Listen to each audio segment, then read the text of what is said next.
buenas noches, hermanos. Que el Señor me los bendiga a todos. Es una alegría poder dirigirme a ustedes en esta tarde, este día miércoles, que lo utilizamos para compartir un estudio de la palabra del Señor. Y es una alegría poder dirigirme a ustedes llevando esta bendición que es la palabra del Señor. Todos salimos bendecidos, todos recibimos algo. Y podemos no solamente recibir algo en este momento, sino podemos sembrar las bases, o tal vez con ayuda del Señor, ese es mi deseo, como dejar un interés para que después podamos seguir investigando más, leyendo más, aprendiendo más de la enseñanza que podemos comenzar en estas noches. Así es que hoy es día miércoles 12, si no me equivoco, 12 de enero del 2022. Vamos con ayuda del Señor, hermanos, y ya que comenzamos un nuevo año, tengo en mi corazón un deseo de estudiar más sobre Jesús. Somos cristianos, somos seguidores de Jesús, por lo tanto vale la pena aprovechar un poco el tiempo, ya sea quizás estos 40 minutos, una hora que podamos tener los días miércoles, pero como digo, que sea como una base para que después investiguemos más y aprendamos más. Y si comenzamos este año con unas enseñanzas bien sencillas, bien básicas, pero súper importantes, que son las enseñanzas mismas que nuestro Señor Jesucristo nos dejó. Así es que antes de comenzar vamos a orar y pedirle al Señor que nos bendiga y que esté con nosotros. Oh Padre bueno que estás en los cielos, te damos gracias, Padre amado, te damos gracias, oh Dios eterno, por tu amor, por tu bendición, por lo grande que tú eres, oh Dios, por lo bueno que tú eres, oh Padre amado. En esta hora, en esta noche, oh Padre bendito, venimos ante tu presencia, pidiéndote tu misericordia, tu amor, que sea derramada en los que estamos estudiando aquí juntos estas porciones de la palabra tuya, oh Dios, los que están viéndonos a través del estudio, a través de del social media, oh Padre amado, que sea bendición para sus vidas, donde quiera que se encuentren, no importa la época, la fecha que lo puedan ver, pero tu bendición, porque es tu palabra, oh Dios, la palabra sempiterna del Dios vivo a quien seguimos. Te lo pedimos, que nos dirijas, que nos guíes, que nos ayudes, que nos instruyas, en el nombre de Jesús, nuestro Dios, nuestro Señor. Amén. Aleluya. Como decía, sean todos entonces bienvenidos. Esta es Misión Cristiana Elim en Sydney, o Elim Mission Christian Church, como se llama acá, y este es el área hispana de la iglesia acá en Sydney, Australia. Entonces, hermanos, esta noche vamos a comenzar con ayuda del Señor unos temas basados en lo que se conoce como el Sermón del Monte. Todos hemos escuchado el Sermón del Monte, hemos leído sobre el Sermón del Monte, hemos escuchado mensajes, enseñanzas, y quizás hasta algunas películas se han hecho sobre el Sermón del Monte, las enseñanzas que se conocen como el Sermón del Monte. Se encuentran en el Evangelio según San Mateo, en el capítulo 5, capítulo 6 y capítulo 7. Y como vamos a ver más adelante, ahí se nos enseña una cantidad de verdades que el Señor Jesucristo estaba preparándolas para sus discípulos. Fue un discurso que Él preparó para sus seguidores, para los que venían siguiéndole, para su pueblo. En otras palabras, era la base por la cual los discípulos tenían que comenzar a aprender lo que el Maestro venía a enseñarles. Y si era para los discípulos, para Pedro, para Jacobo y los demás discípulos, es para nosotros que somos seguidores de Jesús. Entonces es súper importante que nos concentremos en estas verdades que podríamos encontrar acá en el libro del Evangelio según San Mateo, del capítulo 5 al capítulo final del capítulo 7. Obviamente esta noche no lo vamos a leer todos, sino vamos a quizás a dar un preámbulo y quizás una explicación amplia de lo que el Señor estaba queriendo demostrar. Y después nos vamos a concentrar quizás en algunos de los detalles que aquí se nos explican en estos capítulos. Con ayuda del Señor, hermanos, vamos a ver y vamos a comenzar viendo o leyendo los versículos para iniciar el capítulo número 5. Y para ello también voy a compartir parte de la pantalla, si me permite un momento, hermano. Ok, hermanos, entonces, como pueden ver acá, hablaremos del Sermón del Monte. ¿Por qué se le llama Sermón del Monte? Podríamos comenzar preguntándonos. Y no es que la Biblia diga, o Jesús que les haya dicho a los discípulos, ok, les voy a dar el Sermón del Monte. No, nada de eso. Es una descripción que se le ha dado, quizás basados en el lugar donde la Biblia nos enseña que se llevó a cabo este estudio, este tema, esta enseñanza. Cuando se usa la palabra sermón, normalmente se piensa quizás en una prédica o en una plática, pero con una descripción bíblica y arrepentimiento, y vamos a orar por usted y le vamos a imponer las manos y vamos a ungirlos con aceite después del sermón. Pero en realidad aquí lo que Jesús estaba diciendo es quizás sentado, quizás de pie, los discípulos quizás sentados, pienso yo que sentados, porque fue una explicación muy larga, así como ya les mencioné, y pueden ver acá en la pantalla, son 3 capítulos. Entonces la Biblia no nos dice cuánto se tardó, pero ha de haber sido un tiempo bastante largo. Entonces lo importante no era cómo estaban, sino cómo estaba su atención, cómo estaba su corazón, cómo estaban de atentos para escuchar y recibir lo que el Señor les iba a enseñar. Entonces, partiendo de allí, podemos ver que es la enseñanza narrada en los evangelios, la enseñanza más larga, continua, que el Señor Jesucristo pudo dar o dio. Es lo que se encuentra en estos capítulos.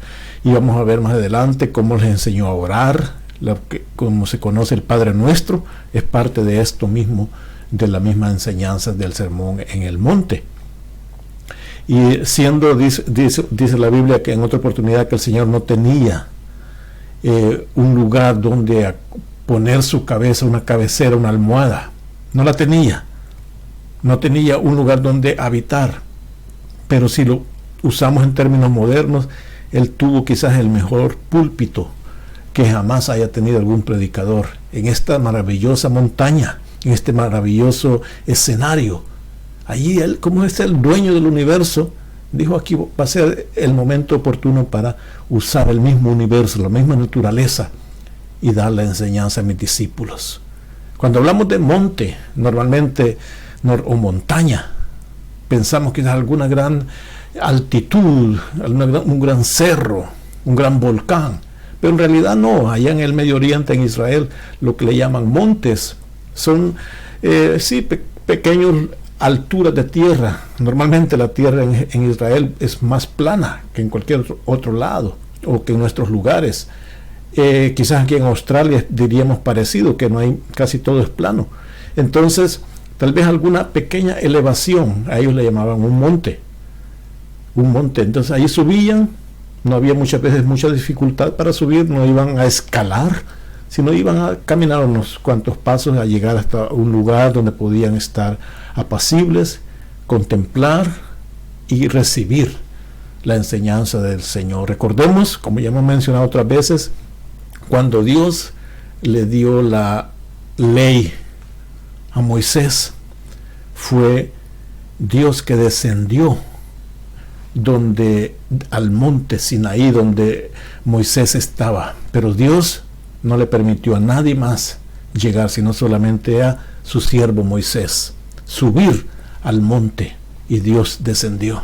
Pero en esta oportunidad Dios sube al monte. El mismo Dios Jesucristo sube al monte.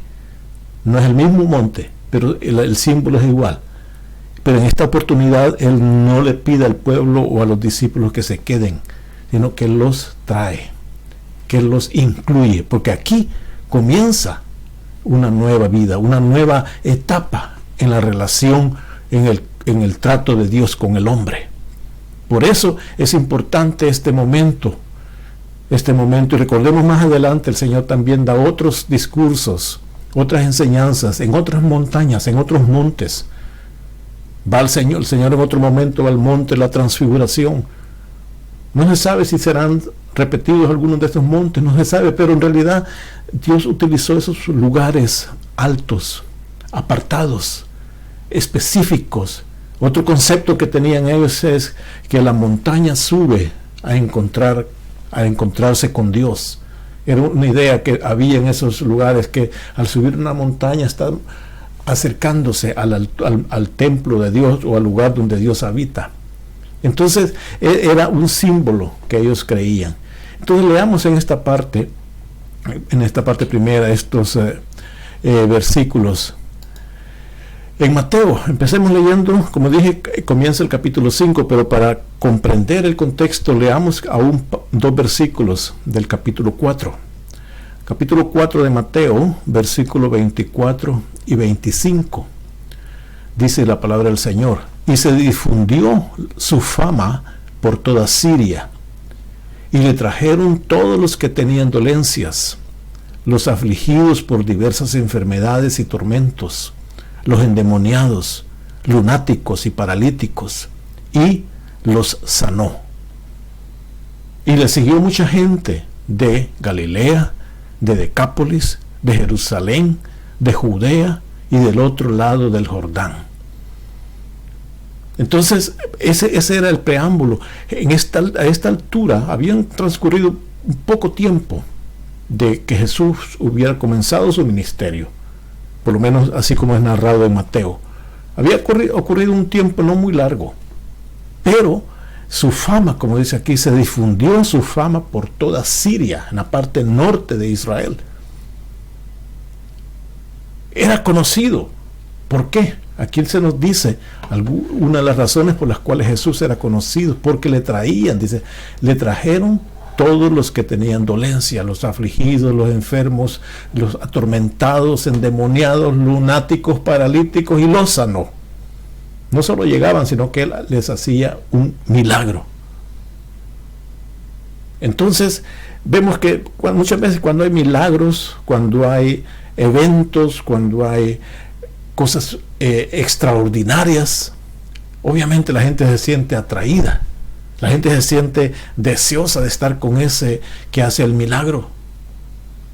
Por eso dice el versículo 25, mucha gente le siguió, muchos iban tras él. Importante que menciona varias ciudades acá, Galilea, menciona Decápolis. Allí Decápolis especialmente era una ciudad más que todo con población gentil, griegos, romanos. Decápolis quería decir el lugar de las 10 ciudades, una región donde estaban quizás 10 puntos, 10 pueblos. De ahí seguían, es decir, que habían de Jerusalén, de Judea, del otro lado del Jordán, era famoso en Siria. Es decir, que habían gente que lo seguían, no solamente judíos, sino de todas esas regiones, varias culturas quizás. Jesús fue conocido por ellos. Pero después viene el capítulo 5, que es importante, y dice: viendo la multitud, subió al monte. Aquí toma el nombre del sermón del monte. Viendo la multitud, subió al monte. Y aquí dice claramente lo que argumentaba al principio. Sentándose. Se sentó en una peña, obviamente. Allí no habían sillas ni púlpitos hechos con cojines. No, se sentó en una roca o un tronco tal vez de algún árbol posible. Y vinieron a él. ¿Quiénes? ¿Quiénes vinieron a él? Sus discípulos. ¿Qué pasó con la otra gente? ¿Qué pasó con la multitud? ¿Qué pasó con los paralíticos? ¿Con los lunáticos? ¿Con los endemoniados? ¿Con los atormentados? ¿Con los enfermos? ¿Qué pasó? Dice que sus discípulos vinieron a él. Estuvieron quizás cerca, muy cerca de él, sus discípulos. Tal vez algunos, que sí, de hecho, como habla al final del capítulo 7, algunos de la multitud todavía siguieron quizás escuchándole, pero su atención, si usted nota, y este es el punto primero, la atención de este mensaje fue para sus discípulos. Para sus discípulos. Ese fue el propósito de esta enseñanza, de este sermón del monte. Este fue para que Jesús comenzara su ministerio y cómo les iba a instruir a sus discípulos. ¿Y qué les enseñó? Dice, abriendo su boca, versículo 2, les enseñaba diciendo, 1, lo que es el versículo 3, dice, bienaventurados los pobres en espíritu, porque de ellos es el reino de los cielos. Bienaventurados los que lloran, porque ellos recibirán consolación. Bienaventurados los mansos, porque ellos recibirán la tierra por heredad.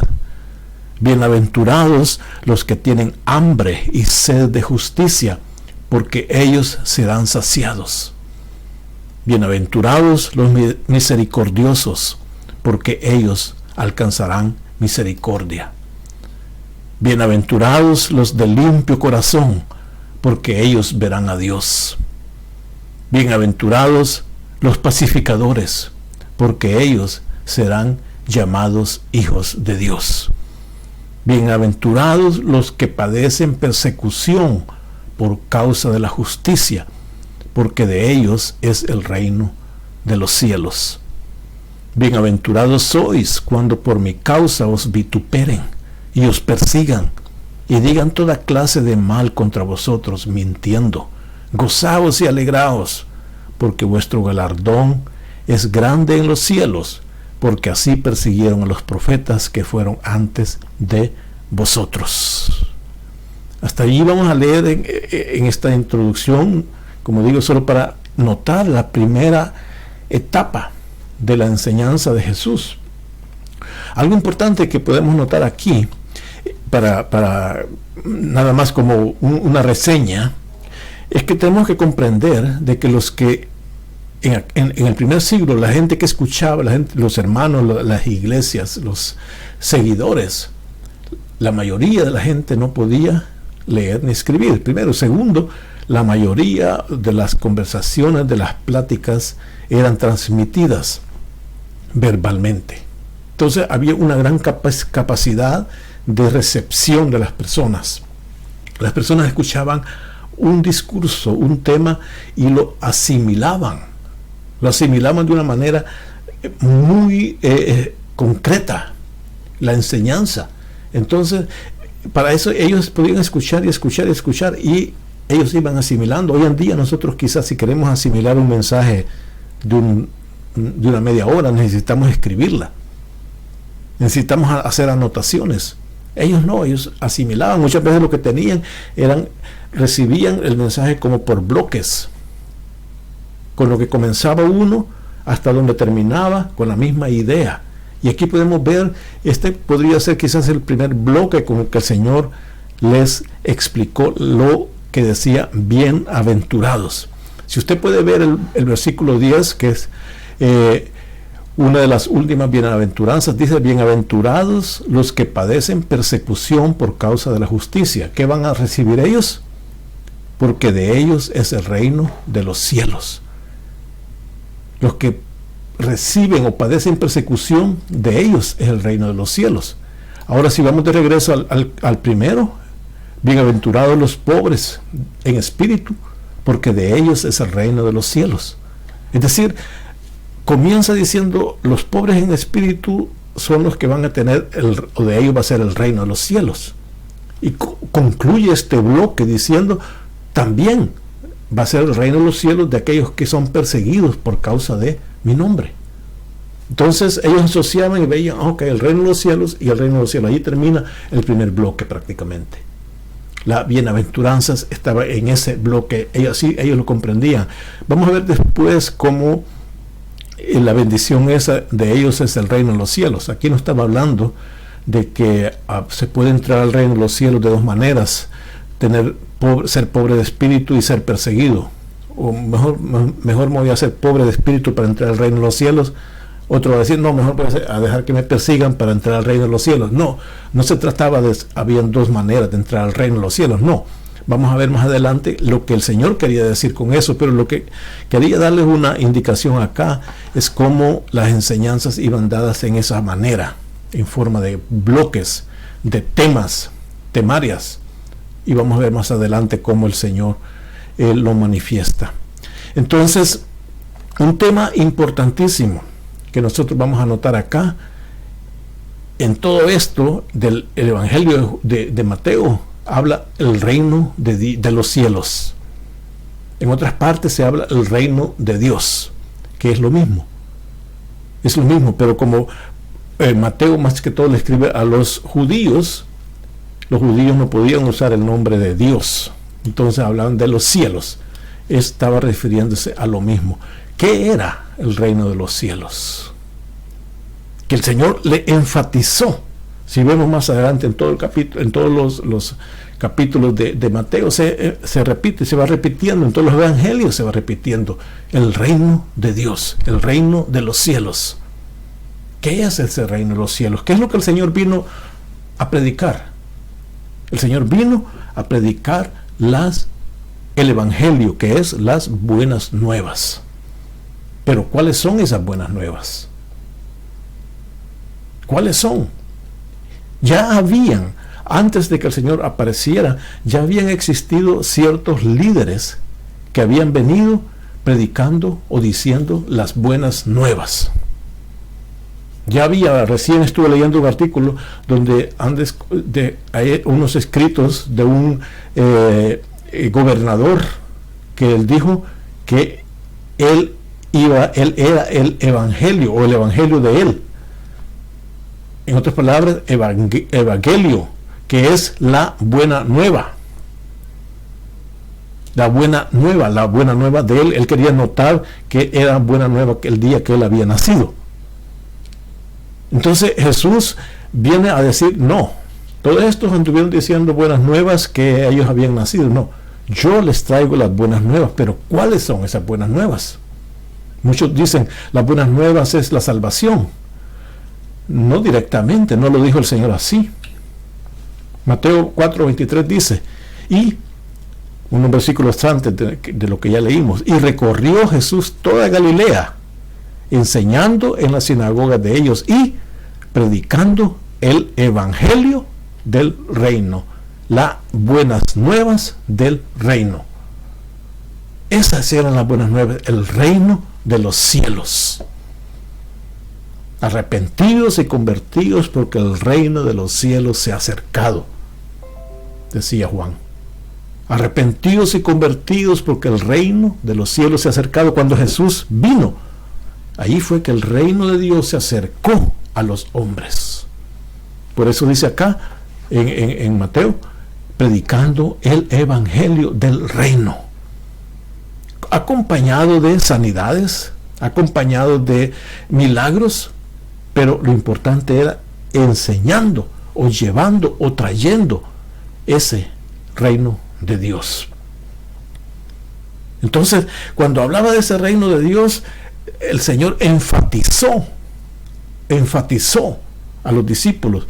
Ustedes, les dice, por decirlo de esta manera, ustedes discípulos, ustedes Juan, Pedro, Jacobo, ustedes son judíos, ustedes conocen la ley, ustedes conocen los preceptos de las enseñanzas de los fariseos, de los escribas.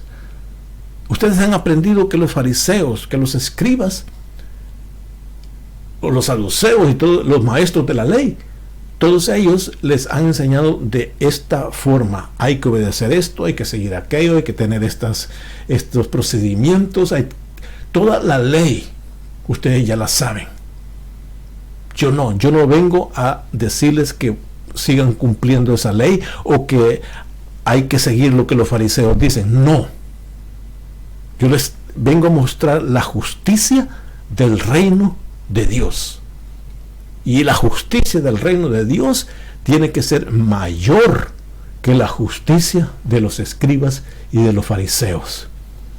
Mateo 5:20 dice, ahí mismo vamos a estar leyendo, porque os digo que si vuestra justicia, les dice, no fuere mayor que la de los escribas y fariseos, no entraréis en el reino de los cielos. Aquí es un punto clave, muy específico, de lo que nosotros llamamos salvación, pero el Señor estaba hablando de entrar en el reino de los cielos, en el reino de Dios, que por supuesto incluye la salvación en el futuro, cuando muramos o cuando Él venga a traernos, pero esa salvación, esa inclusión es parte de ser miembro del reino de los cielos. Ahora, ¿cuál era la verdad que tenían que comprender ellos? Ella dice que la justicia de ellos, la justicia de Pedro, la justicia de Jacobo, la justicia de Juan, la justicia de los discípulos, tenía que ser mayor que la justicia de los escribas y los fariseos. Eso era tremendo. Recordemos cuál era la justicia de los fariseos. Ellos se hacían quizás orgullosos de poder decir que cumplían la ley al 100%. Así se consideraban casi ellos, que podían cumplir la ley al 100%. 613 no sé cuántos aspectos que la ley decía, ellos los podían cumplir al pie de la letra. Entonces viene Jesús y les dice, entonces discípulos, ustedes tienen que cumplir al 110%. No era eso lo que el Señor les vino a decir. No era que iban a cumplir la ley más que los escribas y fariseos, sino que era otra justicia, otra forma de la justicia para entrar al reino de los cielos. Entonces, dos justicias. Filipenses, ahí Pablo explica, capítulo 3, versículo 6 al 9, dice, en cuanto a celo, Pablo estaba diciendo que él era fariseo de fariseos. Entonces, aquí es lo que Jesús decía, la justicia de los seguidores míos, mis discípulos, va a ser mayor que la justicia de los fariseos. Veamos cuál era la justicia del fariseo. Dice, era perseguidor de la iglesia. Él se sentía que estaba haciendo la voluntad de Dios al perseguir a la iglesia. En cuanto a la justicia, dice, que es en la ley, era irreprensible. La justicia que era obedecer la ley. Él era irreprensible. Entonces Jesús les dice, ustedes tienen que ser mejor que Él. ¿Cómo es eso? Si ya era irreprensible. Pero después Pablo comprende y dice, pero esas cosas, dice, para mí eran ganancia. Yo las he estimado como pérdida. Esa justicia irreprensible la he considerado como pérdida. ¿Por qué? Por amor de Cristo. Y ciertamente dice, aún estimo todas las cosas como pérdida por la excelencia del conocimiento de Cristo Jesús mi Señor, por amor del cual lo he perdido todo y lo tengo por basura para ganar a Cristo y ser hallado en Él, dice, otra vez, no teniendo mi propia justicia. O sea, Pablo tenía su propia justicia. ¿Cuál era? La que es por la ley. Entonces dice, ya no quiero ser encontrado que me digan que yo soy justo porque sigo la ley, porque esa es mi propia justicia. Yo quiero ser encontrado que soy justo. ¿Por qué? Porque si no, la justicia que es por la fe en Cristo, la justicia que es de Dios por la fe.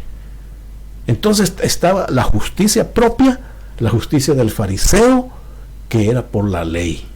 Y está la otra, la justicia de Dios, que es por la fe. La justicia que es por la fe en Cristo es. Esa es la justicia de Dios. Entonces a eso se refería el Señor cuando hablaba discípulos, apóstoles, seguidores míos. Si ustedes quieren ser parte de mi reino, la justicia vuestra tiene que ser mayor que la justicia de los fariseos, de los saduceos, de los escribas, de los maestros de la ley, porque ellos tienen su justicia en su carne, su propia justicia, la ley, lo que ellos siguen, las cosas que no son ya para hacerlas. ¿Por qué? Porque ahora viene la justicia que es de Dios y es por la fe. Maravilloso cuando el Señor les expone eso, que para ser su discípulo, para ser parte del reino de Dios, tiene que tener la justicia de Dios en su corazón. El reino de Dios que Jesús vino a darnos no es ya por la ley, sino es por la fe. Por la fe. Entonces, cuando vemos eso, que el reino de Dios por la fe y es a través de la justicia de Dios, ¿qué fue pues lo que el Señor les enseñó a los discípulos? Les enseñó esa justicia. Eso es, si el Señor les dice, ustedes tienen que ser justos mayor que los fariseos, entonces yo les voy a enseñar esa justicia. Escúchenme. Y es lo que podemos ver en esas enseñanzas en el capítulo 5, 6 y 7 de Mateo. Podemos ver todos estos temas. Les habló, lo que vamos a ver ya en la próxima, las bienaventuranzas. Les habló que ellos son sal. Lo vamos a ver con más detalle. Les habló la luz del mundo. Les habló que Cristo vino a cumplir la ley. Les habló sobre la ira, sobre el enojo. Cuando van a ofrendar, que vean cómo está su corazón contra su hermano. Les habló del adulterio, que era parte de la ley, cómo la ley trataba el adulterio, cómo la ley trataba el divorcio, cómo ellos habían aprendido a hacer juramentos, y cómo era eso de los juramentos, cómo era su relación con los enemigos, pongan su mejilla, o diente por diente, ¿cómo será? Esa es la justicia de Dios. Esos temas les habló cómo eran las ofrendas, cómo era la oración, cómo era el ayuno, todo esto dentro del reino de Dios, de la justicia de Dios.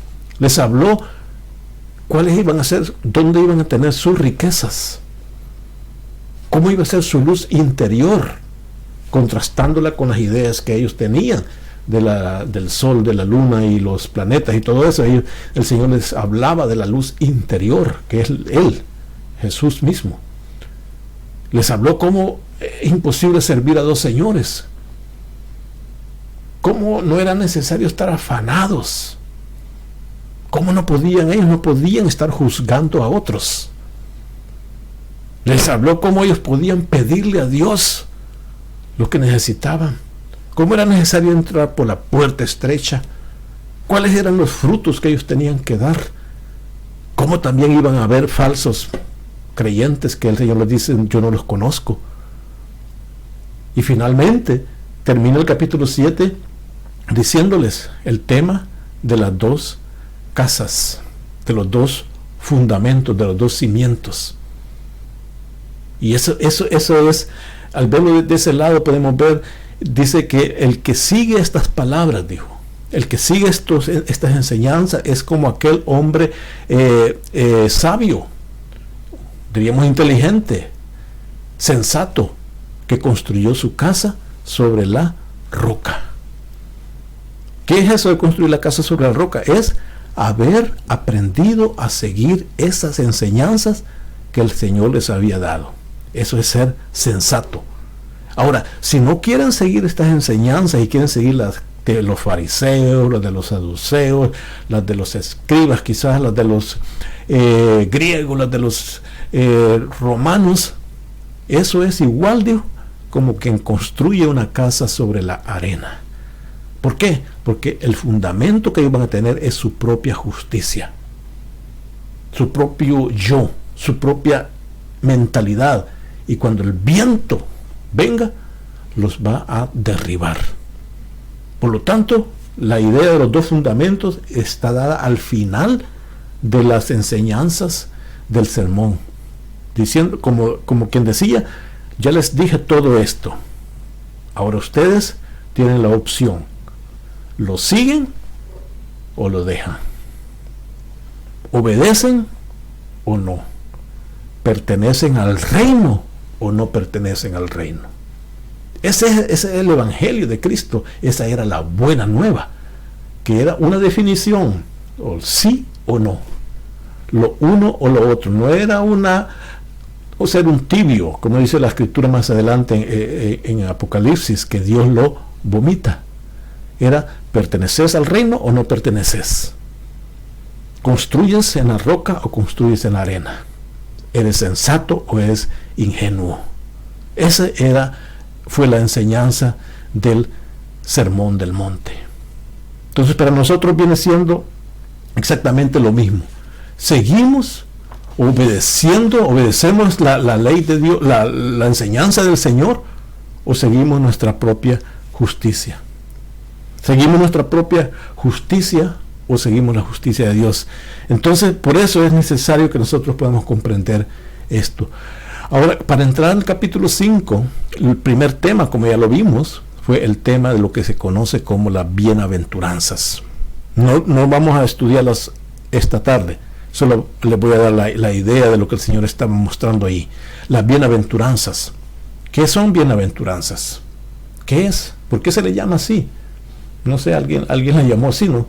Pero la palabra griega que se usa para decir eso era la palabra makarios. La palabra makarios es la que se usa ahí, bienaventurado. Así la traducen. ¿Qué quiere decir makarios? En otras partes de la Biblia, makarios quiere decir ser bendecido. También ser feliz. O también estar sin preocupación. Eso es makarios. Y eso es lo que quería decir tener una buena aventura, ser bienaventurado. Entre ser bendecido, ser feliz, no tener preocupación. Esa era la base del reino de Dios. Imagínense, aquí como leemos bienaventurado en inglés, blessed, bendecido, bendecido, bendecido, feliz, contento debería ser, aunque vamos a ver por qué. Cuando lo persiguen, ¿por qué va a estar bendecido? Cuando lo odian, ¿por qué va a estar bendecido? ¿Por qué va a estar feliz? Entonces, ese era contradictorio a la propia justicia de la ley, porque la ley decía, bueno, si te diente por diente, ¿no? Si te quitan un diente, quítale dos. El Señor dijo, bendecido, bendice a tus enemigos.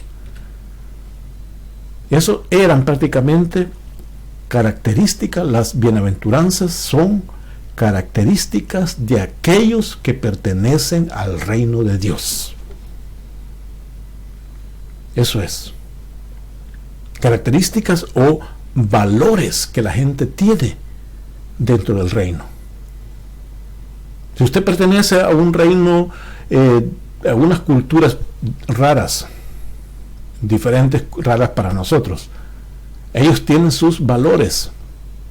Por ejemplo, el otro día estaba viendo unas no tribus, sino grupos sociales que viven en una región de Indonesia. Ellos tienen unas prácticas macabras cuando tratan a los muertos. Ellos no los entierran. Si alguien muere, ellos tienen un cuarto en la casa y ahí ponen a la persona por 5 años, 10 años, y no lo consideran muerto, lo consideran enfermo. Y lo tienen cantidad de años, que son huesos después. Pero para ellos ahí está. Y es una forma rara. Entonces, esos son sus valores, los de ellos, no los nuestros. Nosotros vamos a decir, qué raros, qué extraño. No hay respeto al muerto. Para nosotros es un choque. Pero para ellos así, esos son sus valores, no los míos. Ahora, cuando entramos al reino de Dios, también hay los valores del reino de Dios, las características del reino de Dios, la forma de conducirse en el reino de Dios. Y eso es lo que el Señor Jesús dijo con las bienaventuranzas. Ahora, cuando habla de las bienaventuranzas, está hablando el Señor a los discípulos. Pero si nosotros vemos a través de la Escritura, el Señor las cumplió en su cuerpo, en su vida, esas bienaventuranzas, o esos aspectos. Él los cumplió porque el maestro tiene que ir primero, mostrando. En Mateo 10:24 dice, el discípulo, el mismo Señor Jesucristo hablando, el discípulo dice, no es mayor que su maestro, ni el siervo más que su Señor. Es decir, él no les iba a exigir a los discípulos que fueran mansos si él no mostraba mansedumbre. Entonces, podamos ver nosotros acá algunos aspectos, algunos casos donde el Señor compaginó los temas o los aspectos de las ordenanzas o de las enseñanzas de las bendiciones, de las bienaventuranzas, y cómo él las cumplía, o las había cumplido, o las cumpliría después. La primera, por ejemplo, dice: bienaventurados los que lloran. Recuerda, esta es la segunda, la primera la voy a traer al final, pero la primera que menciona acá: bienaventurados los que lloran. ¿Cuándo lo cumplió Jesús? En más de una oportunidad, más de 2 oportunidades, más de 3 oportunidades. Pero por ejemplo, en estos casos donde Mateo 9:36 dice: al ver a las multitudes, tuvo compasión de ellas, porque estaban desamparadas y dispersas como ovejas que no tienen pastor. Él se sintió conmovido cuando vio las multitudes que estaban perdidas. Él no lloraba porque sí, él se lamentó, se compungió al ver las multitudes. Aún en la Biblia habla cuando vio a Lázaro, lloró. Jesús lloró. Uno de los versículos más cortos en el Nuevo Testamento, el más corto. Jesús lloró porque se compadeció. Bienaventurados los que lloran. También allá en Jerusalén dice: Jerusalén, Jerusalén, que matas a los profetas y apedreas a los que te son enviados. ¿Cuántas veces quise juntar a tus hijos como la gallina junta sus polluelos debajo de las alas, y no quisiste? Se lamentó sobre Jerusalén, lloró sobre Jerusalén. Bienaventurados los que lloran. Así les dijo a los discípulos: ustedes tienen que compungirse. Les costó. Recordemos los hijos de Boanerges, cuando iban y no lo recibían, el Señor: permítenos, Señor, orar para que les caiga un rayo del cielo. Les costó.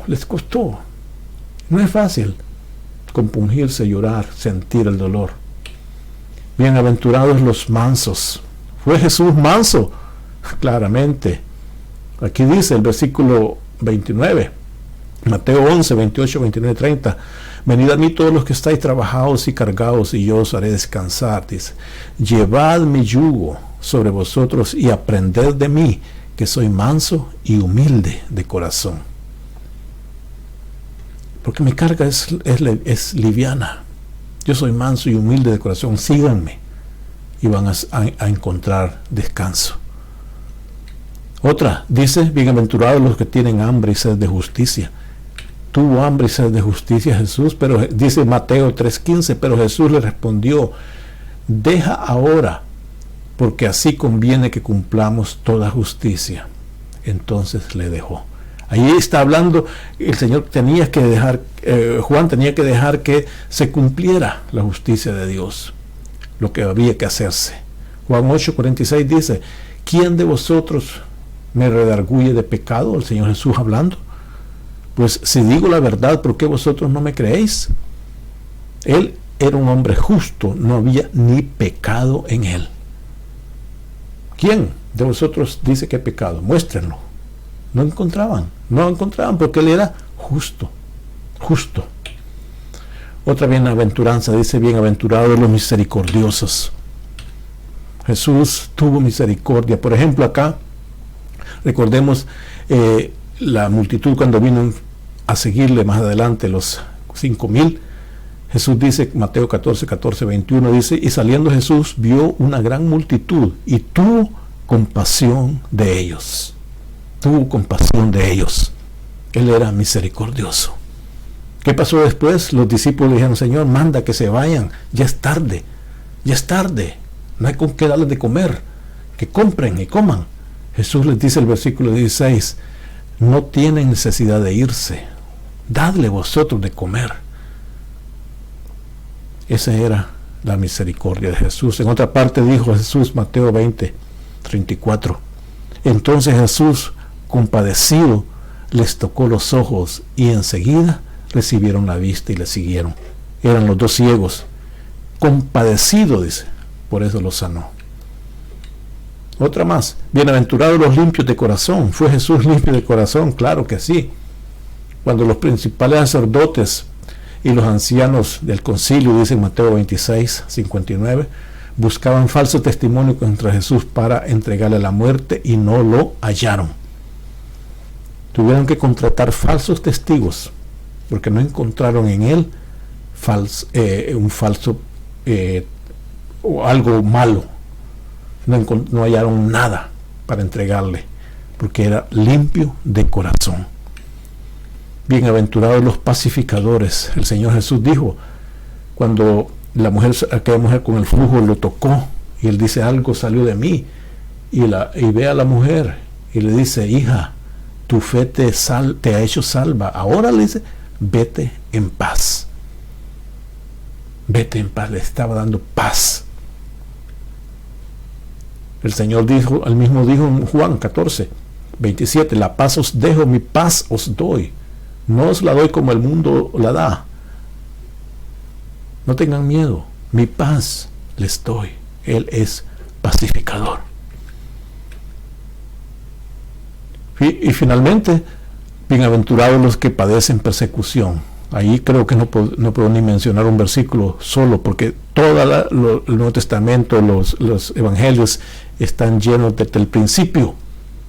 Desde el principio, antes que naciera el Señor, que no le dieron chance en el mesón.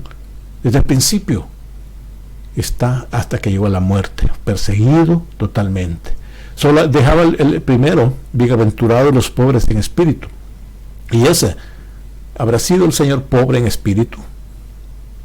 Le dejé de último porque es la bienaventuranza que él no pudo cumplir en una forma directa. ¿Por qué? Porque él es Dios. Siendo Dios, no podía ser pobre en espíritu, primero. Segundo, también la Biblia dice que el Espíritu Santo vino sobre él en forma corporal como de paloma.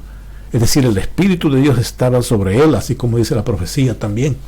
Él era Dios, él era el Espíritu de Dios. No podía ser pobre en espíritu. Pero lo demás sí, él lo cumplió, lo demostró, lo probó, lo vivió. Por eso pudo enseñárselo a los discípulos. Por eso es que él estaba allí con ellos. Y termino, solo me queda esta y una más. En Efesios dice que tenemos que ser imitadores de Jesús. Por eso es que él mostró eso. Por eso es que él nos dio esas enseñanzas, esos ejemplos, porque hay que ser imitadores, dice Pablo, hasta que todos, dice, lleguemos a la unidad de la fe, al conocimiento del Hijo de Dios, a un varón perfecto. ¿A cuál medida? A la medida de la estatura de la plenitud de Cristo. Es tremendo. Pero ese es el objetivo, dice, que lleguemos a esa estatura. ¿Por qué? Porque el Señor ya habló, estas características, estos valores, estos detalles, son parte de ser miembro del reino de Dios. Entonces vamos en esa dirección. Nuestra medida es la estatura de Cristo. Para ahí vamos. También dice Pablo ahí mismo en Efesios, mas vosotros no habéis aprendido así de Cristo, si en verdad le habéis oído y habéis sido por él enseñados conforme a la verdad que está en Jesús. En cuanto a la pasada manera de vivir, despojaos del viejo hombre, de la justicia propia, despojaos, que está viciado conforme a los deseos engañosos. Pero hay que renovarse, dice, en el espíritu de vuestra mente, y vestidos del nuevo hombre, creado según Dios, en la justicia, ahí va la justicia, y la santidad de la verdad. Ese es llegar al conocimiento pleno de Cristo. Entonces finalizo con esto. Aquí pongo juntas todas las bienaventuranzas.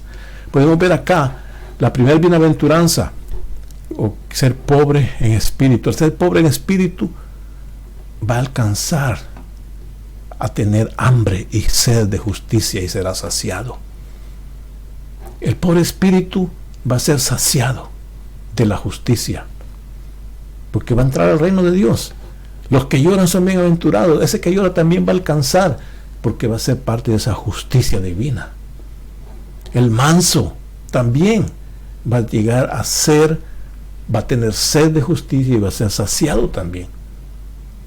¿Y qué va a producir? Va a ser cuando tenga esa justicia en su corazón, cuando tenga esa saciedad, sea saciado, va a ser misericordioso, va a ser limpio de corazón, va a ser pacificador, pero también va a ser perseguido, va a ser vituperado.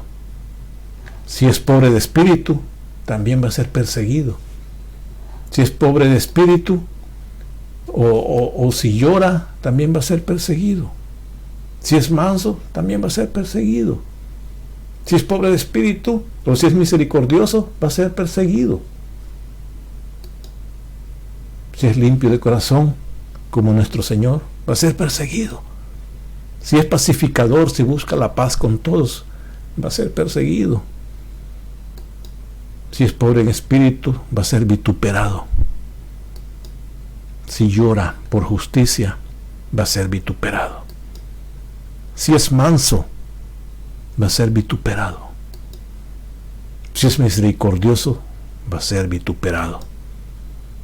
Los de limpio corazón también van a ser vituperados. Los pacificadores van a ser vituperados. Si usted ve, hermano, todo es una complementación. Al centro va la justicia de Dios, porque eso es lo que ansiamos. Dice, vuestra justicia sea mayor que la justicia de los fariseos. Pero, como consecuencia, hay persecución, hay vituperio, hay dolor, hay quizás maldad viene sobre ellos, sobre nosotros, al tener estas cualidades, pero estas son cualidades del reino de los cielos, del reino de Dios. Pero dice el versículo 10, dice, y al final dice que van a ser vituperados, pero dice el versículo 12, gozaos y alegraos, porque vuestro galardón es grande en los cielos, porque así persiguieron a los profetas que fueron antes de vosotros. ¿Queda entender eso? Que esos profetas, aunque eran en la antigüedad, en la ley, pero ellos también eran parte del reino de Dios. Fueron vituperados, pero gozaos, porque esa es parte del reino de los cielos. Aleluya, amén. Hasta allí vamos a dejarlo esta noche, hermanos.